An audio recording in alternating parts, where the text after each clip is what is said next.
Kuya, kanina pa kita napapansin ha. Ba't ang lungkot mo? Alam mo kuya, nalulungkot talaga ako sa panahon ngayon.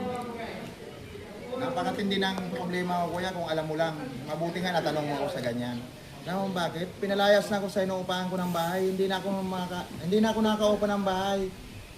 Isa po akong namasada ng jeep dito sa Sukat, Parañaque.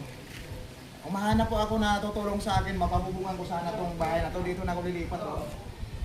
Kaya lang, wala eh. Ang hirap talaga ng buhay ngayon. Ang taas ng diesel, yung kinikita kong 700, 250 na lang. 250 na lang kinikita ko ngayon.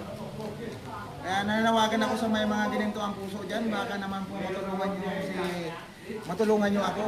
Nang walang-wala na talaga. Wala nang kinikita sa jeep. Sa mga namumuno naman sa pamahalaan natin. Bilis-bilisan nyo naman po yung ayuda. Madami nang nagugutom. Hanggang dito lang po. Marami pong salamat. Sana madinig nyo yung hinaing namin, mga maliit na tao. Salamat po.